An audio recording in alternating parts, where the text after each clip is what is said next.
Assalamualaikum and hi. So this is part 2 video of the natural convection heat transfer. The Grashof number.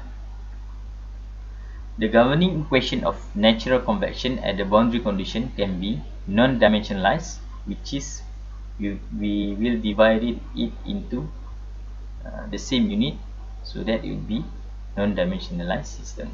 So as you can see here, x in the x direction divided by LC, y eccentric equal to y divided by LC, and so on and so forth. So here LC is the characteristic length, and V here is the velocity from the Reynolds number, and Ts is the temperature difference. Ts minus T infinite is the temperature difference.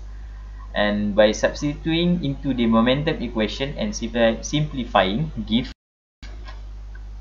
the equation which I show you at the bottom of this slide, and the one I put in the red rectangular is the Grashof number. The dimensionless parameter in the bracket represent the natural convection effects, and it is called the Grashof number, which I already showed you in the previous slide and also in this slide. So Grashof number is equal all this equation which I put in the red rectangular, and it is also equal to buoyancy forces divided by viscous force.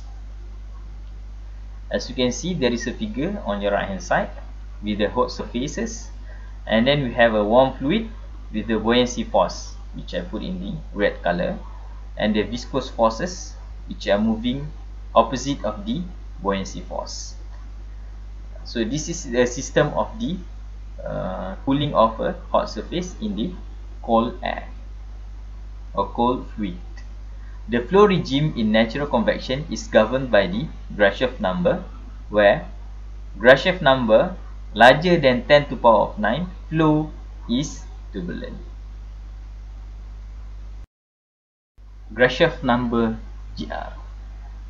So this is the Grashof equation, and then the detail of it as I put in this slide. Where G is the gravitational force, meter per second, power 2. Beta is the coefficient of volume expansion, 1 over K, Kelvin, and beta equal to 1 over T for ideal gas. Ts equal to temperature of the surface in degrees Celsius or Kelvin. T infinite is the temperature of the fluid sufficiently far from the surfaces, which can be Kelvin or degrees Celsius. LC is the characteristic length of the geometry M, and V is kinematic viscosity of the fluid. The role of Reynolds number in forced convection is played by Grashof number in natural convection. So as you can see, in the forced convection we use Reynolds number in most of the application or system, but in the natural convection we replace the Reynolds number by the Grashof number. The Grashof number provides the main criteria in determining whether the fluid flow is laminar or turbulent in natural convection. For vertical plates, the critical Grashof number is observed to be about 10 to the power of 9. So as you can see, there is a figure at the bottom of this slide. Hot surface, friction force, warm fluid, buoyancy force, and cold fluid. The Grashof number GR is a measure of the relative magnitudes of the buoyancy force and the opposing viscous force acting on the fluid, which is, as I show you in the previous slide, GR is equal to buoyancy force divided by viscous force. So this is the relation between Grashof number and also Reynolds number.